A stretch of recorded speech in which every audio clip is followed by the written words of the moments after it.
يا كريم يا عظيم يا غفور يا شكور يا ودود.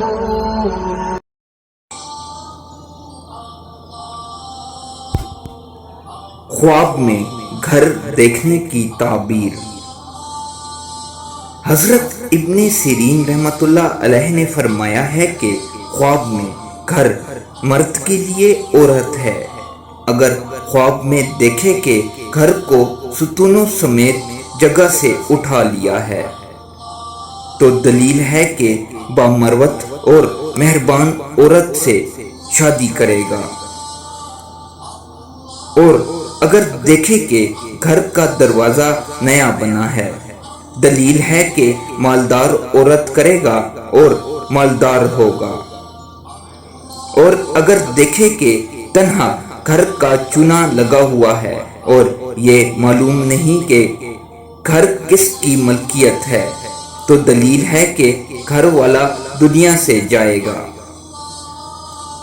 اور اگر دیکھے کہ گھر کا دروازہ بوسیدہ ہے اور وہ گھر میں بند ہے اور وہ گھر دوسرے گھروں سے ملا ہوا ہے، تو دلیل ہے کہ رنج اور سختی سے نجات پائے گا، اور بیمار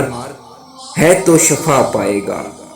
اور اگر دیکھے کہ اپنے گھر کا دروازہ خود توڑا ہے، دلیل ہے کہ مال جمع کرے گا،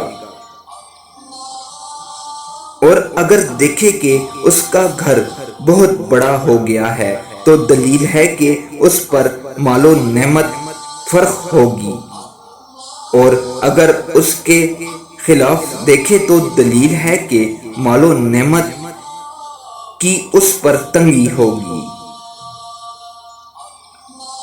حضرت ابراہیم کرمانی رحمۃ اللہ علیہ نے فرمایا ہے کہ اگر دیکھے کہ اس کے گھر کی دیوار یا گھر گر گیا ہے تو دلیل ہے کہ اس کو بہت سا مال پہنچے گا، اور اگر دیکھے کہ اس کا گھر بے درجہ خراب ہو گیا ہے، دلیل ہے کہ اس کو مال اور درہم ملیں گے، اور اگر دیکھے کہ لوہے کا گھر ہے، دلیل ہے کہ تونگر ہوگا، اور اگر دیکھے کہ اس کے گھر کا دروازہ چاندی کا ہے، دلیل ہے کہ اس کو توبہ کرنی چاہیے، اور اگر مالدار ہے تو نعمت اور زیادہ ہوگی، اور اگر دیکھے کہ اس کے گھر کے آس پاس کوئی گھر نہیں ہے، دلیل ہے کہ اس کا حال تباہ ہوگا۔